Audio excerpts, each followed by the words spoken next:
This video covers the second part of our 15-day trip through China, which I did with my two daughters, aged 4 and 7. If you haven't seen it yet, you can find the first part, our backpacking adventure through Yunnan, linked above in the description and on my channel. In this episode, we travel from our arrival in Chongqing to Chengdu, where we depart, visiting the incredible Dazu Rock Carvings, Leshan and its Giant Buddha, and the sacred Taoist site of Qingcheng mountain along the way. Let's get started. And here we are in Chongqing airport, so the Chongqing Sichuan part of the trip starts.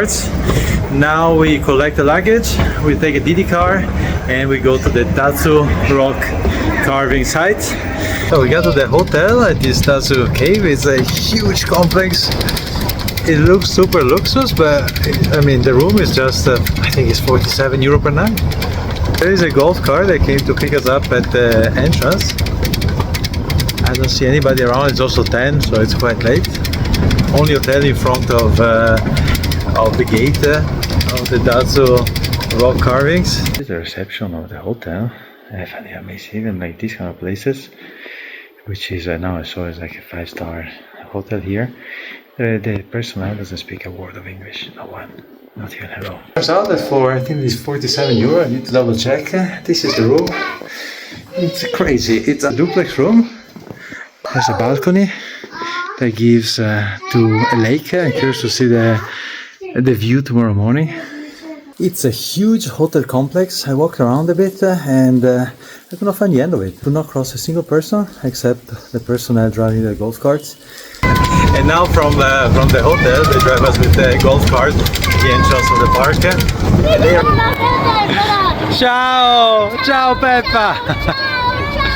Here we are at the Dazu Rock Carving district and I'm trying to understand how it actually works. I did not find the map until now at the entrance here at the hotel that also the things but not the map. First day of bad weather, but it is very mystic. We're now getting the famous rock carving area. It's already absolutely astonishing the quality and the level of conservation of the statues.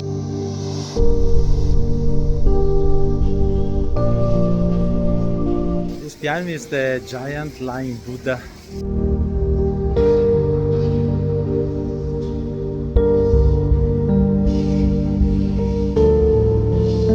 There's no way that the video renders the color and the detail of these carvings that are 900 years old.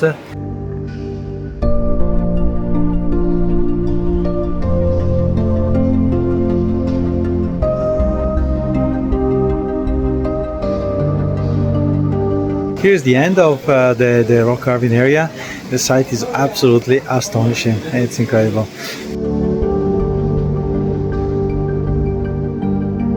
And this is the Sangsu Temple. It's the last sightseeing spot in this Dazu area where we are.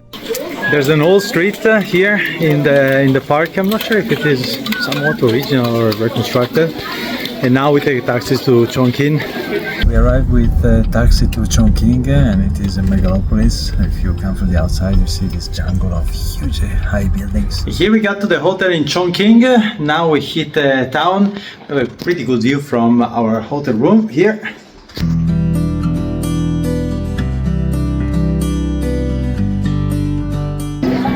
Got to Chongqing and the first thing that we did after leaving the hotel is head into the cable car that crosses the river. And there is an incredible movie, 3D movie, that is projected on all sides of a room. And then we took the cable car across the river and the view of the houses just next to the windows. It's absolutely incredible. We are now in the area across the bridge called Longbenao Old Street. It is a bit of a cultural shock to be in this huge city after several days in relatively small villages roaming around. And this is the view of the city from across the bridge, and it is, I don't think that the phone can capture the size of the buildings and the lights.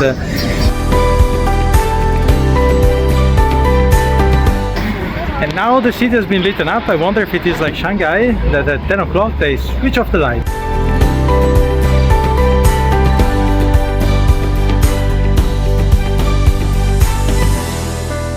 And to finish off the day, we are gonna do a cruise on the Yangtze River.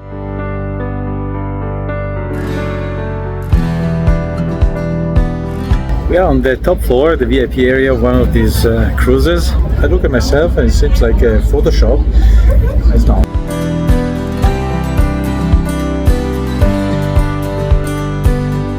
This behind is the most famous view at night of the city. But fun fact, at 9:30 all the buildings were turned off except this area, but everything else is turned off. Shanghai was 10. It's pretty weird that they make you do a night cruise. Halfway through the cruise the lights are turned off. And this behind me is the Leshan temple, which is a 1,000-year-old temple that they left in the middle of huge tall skyscrapers.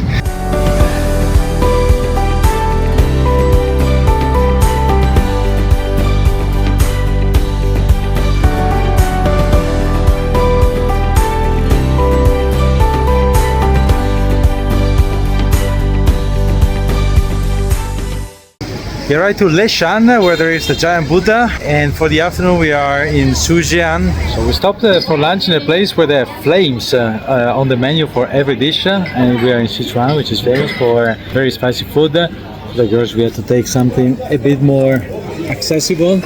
We came to Leshan with the idea to do first the Giant Buddha and then Shan mountain, which is one of the 4 holy mountains of China.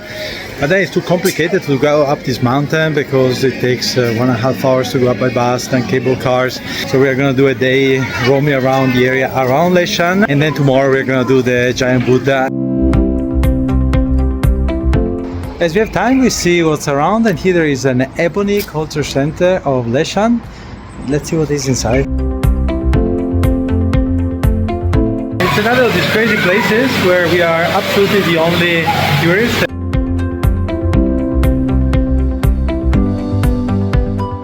This museum, it's written in the entrance, they cost 130 million to build, and there are absolutely incredible things like this sculpture made in ebony. They took 80 people 3 years to complete it. So far there was not one single visitor except for us.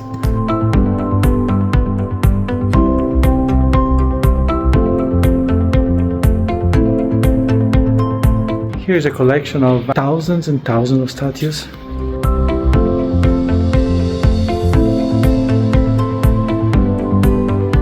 Folks, this is an insider tip. I don't know if you ever see it in any guide. You must go to this place if you ever come around Leshan. And this one is a museum about the culinary history of the region. We are in Sichuan, so everything is spicy. Now we go from sushi to Leshan, where we have the hotel with one of these kind of tuk-tuk that are not seen elsewhere here in China. We got to Leshan, and this is the hotel, which I think it was about 50 euro per night.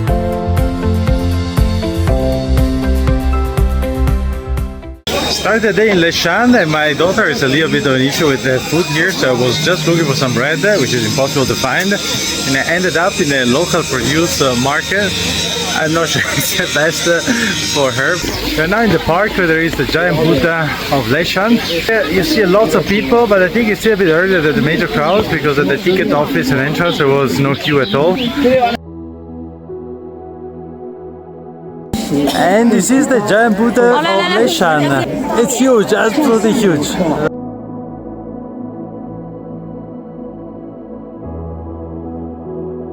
And here we are in the traffic jam.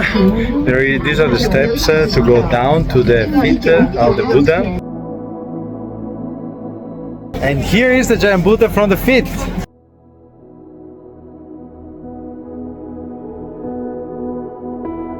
There is this Oriental Buddha capital where they reconstructed many Buddha types from around the world. It's kind of a theme park, I think. And for as much as the other one, the Giant Buddha, was completely crowded, this one, which is a kind of a theme park. I mean, they built it in the, like maybe 10, 20, 30 years ago with all these different kind of Buddhas.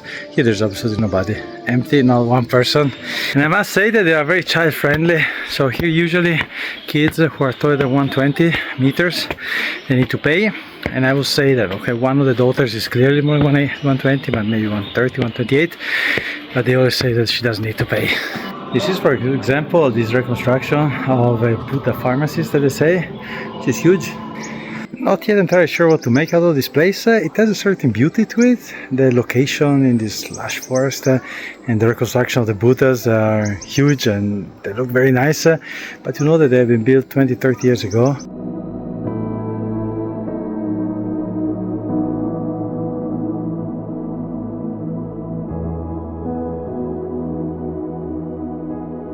And this fantastic bridge behind me is the Haoshan Bridge, very close to the Giant Buddha.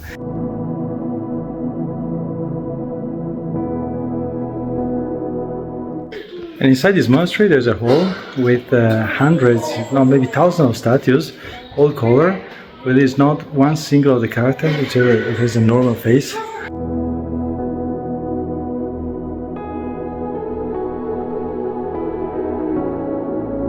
And today I was somewhat a bit disappointed by this giant Buddha, not because of the giant Buddha itself, but because of the many people and also the angles from where you see it is not as beautiful as in the pictures.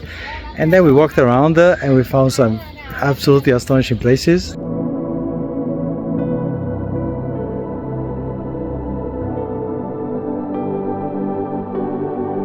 This is the Dongpo Tower, which is another one of these temples on this park. I do like more the rest of the park compared to the Giant Buddha.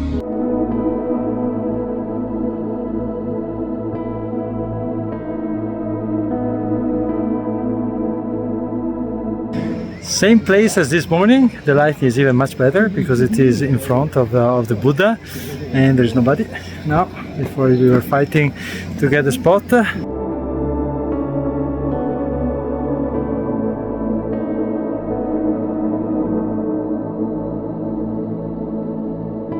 We are back at the hotel. It's past 8 o'clock. We have been out since 10 this morning and we have done a good like 16-17 kilometers hiking, and the girls are very tired. They want to do some sport before going up and winding down for the day. Leaving now Leshan, we go toward the Qingcheng mountain. It's a UNESCO World Heritage Site. I'm not 100% convinced because it seems a bit touristy and also the day is not great. It's maybe 3-4 hours hike. It's about I think 2 hours drive where I can a bit plan also the next 48 hours before flight. We got to Qingcheng mountain and all the websites that I looked at, they said that it will be cloudy but not raining. But it's actually raining. We are at the stand here eating something, and I said please do not do it spicy, just a little bit, and we are in Sichuan. It's very spicy. So we started the hike at Qingcheng, which is a UNESCO World Heritage Site because of the Taoist religion, and it's been here since more than 1,000 years. It is not a secret spot, as you can see. It's Friday afternoon, but it's completely full of people.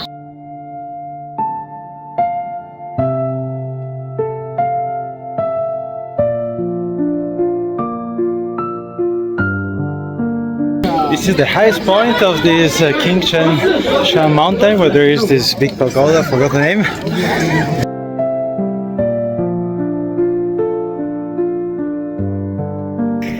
This behind me is the Chaoyang cave, halfway down the mountain, which is a temple, Taoist temple built in the rocks, in the stones. The master who created this cultural site was here.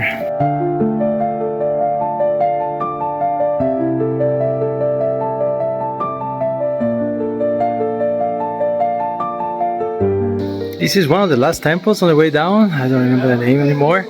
But I was a bit concerned at the beginning with all the people who were lining up at the bottom of the hill and when we came up. But otherwise it's been a very quiet walk in this beautiful forest setting. Here we are at the bottom and they overdid it a little bit with the tourist stands. Last supper in Chengdu. A recommendation from the hotel receptionist. Last roll in China, and I'm already nostalgic of leaving tomorrow. The girls can choose whatever present they want for the trip, and of course they select the panda shop. Chengdu is the world capital of panda.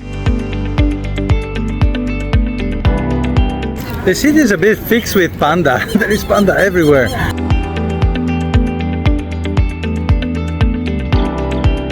Today we are at the Giant Panda Research Center in Chengdu, which is probably the most famous place on the planet for pandas. Let's hope to find some pandas. We're a bit late. By now most of them should be sleeping, they said, but let's see if we find some who are active. We got to the panda, first panda who is back there, and it is sleeping. But the second one is awake and eating. The girls are going crazy. Very positive surprise about this place. First, because they're not all sleeping, so we saw several pandas now. There were many people at the entrance, but now it's very quiet.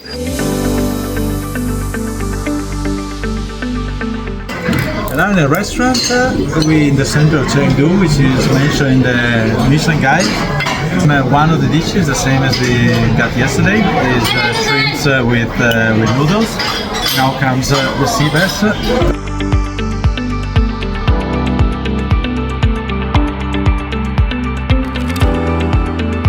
At the check-in here in Chengdu Airport, the 12.7 kilograms that carried through 2 weeks with the girls. The flight had a 4 hours delay. We arrived at 10 in the morning instead of 6. Hopefully the luggage comes with us. This was all for this amazing trip. I hope you enjoyed the video and see you next time.